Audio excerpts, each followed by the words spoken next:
canal de YouTube Decodificando Almas. Y ya arrancamos con el tema de hoy. Tiene que ver con un método, como te conté recién, que sirve para autoindagarnos, ¿sí? Que se llama la mayéutica. Y tiene que ver como, no solo tiene que ver para conocernos y para hacernos determinadas preguntas, sino también para observar diferentes procesos de adaptación que surgen en la naturaleza y que nosotros también los podemos aplicar, y que esos procesos de adaptación tienen que ver con aceptar los cambios, con darnos cuenta que a veces estamos en una falsa zona de confort que no nos hace bien y que es necesario reinventarnos, ¿sí? Y esa es la idea.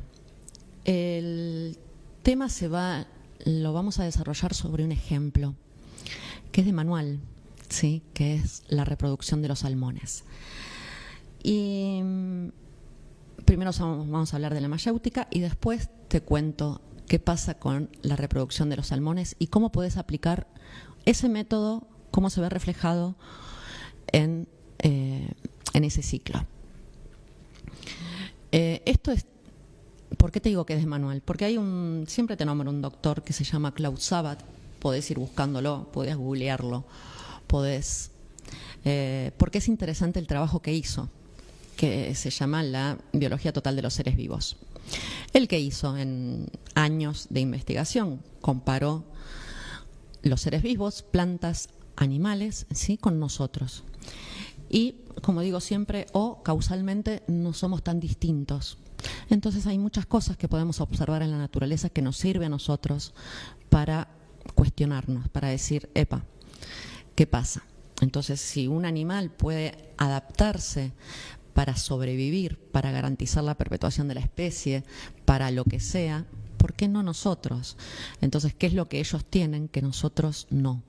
¿O qué tenemos nosotros que no nos permitimos readaptarnos de acuerdo a las circunstancias que necesitemos para sobrevivir?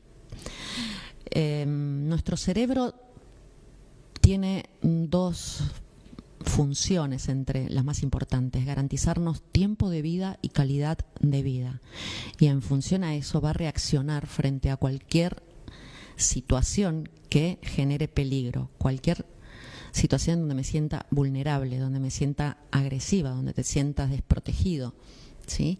Entonces, frente a eso va a reaccionar. ¿Y qué entendemos por una necesidad básica? Comer es una necesidad básica, reproducirnos es otra, trasladarme de un lado hacia otro es otra, respirar, ¿sí? Tener mi casa, mi auto, mi trabajo, ¿sí? Son todas necesidades básicas. Cuando alguna de esas necesidades básicas se ve en peligro, mi cerebro reacciona, ¿sí? Bien. Esta técnica de la mayéutica es muy simple. Fue expuesta por un discípulo de Sócrates, que fue Platón. Es en base a presentar determinadas preguntas, consignas, que tienen que ver con cuestionar al que está del otro lado aquello que necesitamos saber, ¿sí? Es un método muy aplicado, quizás no desde lo teórico, pero sí se usa mucho. Y es uno de los métodos que obviamente se usan en una consulta de biodecodificación o de codificación biológica, ¿sí? Entonces, ¿qué hizo Platón? Lo cual no fue muy bien visto por los poderes de turno. Estamos hablando de esto antes de Cristo, ¿sí? Ya en esa época cuestionarse estaba difícil. Hacerse determinadas preguntas y autoindagarse no estaba bien visto, así que imaginen 2024. Y la idea era que la gente comenzara a autoindagarse. Esto de difundir lo que uno sabe, ¿sí? Que se difunda, que si te parece interesante, lo pases. ¿Por qué? Porque vas a ayudar al otro a que piense. Y esa es la idea. Entonces, cuando empecemos a cuestionarnos, cuando empecemos a autoindagarnos, y esto después lo podés llevar a la realidad, cualquier cosa que escuches, lo vas a poder empezar a observar desde esta percepción, y vas a ver que en la observación todo cambia, todo. Simplemente toma como ejemplo una noticia, si lo querés comparar con la realidad, cualquiera que escuches, y intenta cambiarle la visión respondiendo determinadas preguntas, y te vas a encontrar con que la realidad es otra. Entonces te invito a que lo hagas, ¿sí?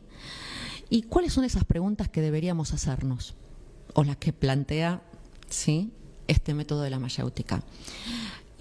¿Cuándo se produce un determinado conflicto? ¿En dónde se produce? ¿Cómo se produce? ¿Por qué tal acontecimiento se produjo? Y si no encontramos respuesta, debemos profundizar en la manera en que ese acontecimiento se produjo. Entonces aparece el cómo, ¿sí?, el cómo estoy viviendo eso que apareció, ponele conflicto entre comillas, ¿sí? ¿Qué pasó antes? ¿Qué pasó después? ¿Qué síntoma me generó? ¿Sí? Por ejemplo, o qué situación generó lo que pasó antes y lo que pasó después. Y básicamente, si hablamos desde bio, ¿sí?, desde biodecodificación, ¿qué pasa durante una enfermedad? Y si estás transitando algún proceso que tenga que ver con una enfermedad, lo que te invito a que te contestes es: ¿qué voy a hacer después? Cuando me sane, ¿cuáles son mis proyectos para el día siguiente? Cuando me dé cuenta que todos esos conflictos los solucioné, o este conflicto que por algún momento te tuvo así como ocupado, no preocupado, sino ocupado en solucionarlo. Si yo me preocupo, la situación es otra. Pero si yo me ocupo, ¿sí?, doy paso a que esos proyectos aparezcan, porque empiezo a crear mi realidad desde otro lugar. Y bajo todas estas perspectivas, todas estas preguntas, es que se va a producir, o vamos a dar como ejemplo, el de la reproducción de los salmones. ¿Por qué? Porque es el que se usa es muy conocido, ¿sí? Con que lo busques lo vas a encontrar. Entonces, y es muy claro, ¿sí? Se podrían usar otros ejemplos de la naturaleza, y podríamos no usar un ejemplo de la naturaleza y podríamos usar el cualquiera, el tuyo, el mío, ¿sí? Pero eso ya es más personal. Y como esto es tan claro, es que se me ocurrió traerlo para... Prácticamente lo voy a leer literal, de cómo aparece en los manuales, para que se entienda y para que puedas ir comparándote, ¿sí?, y viendo, porque no solamente se trata de responder preguntas, sino que van a aparecer determinadas otras formas, ¿sí?, en que desde bio se pueden analizar los conflictos, ¿sí?, los conflictos emocionales, los conflictos biológicos. Entonces, compartimos un poco de música, ¿sí?, y arrancamos en el siguiente bloque con esto. ¿De qué se trata esto de la reproducción de los salmones?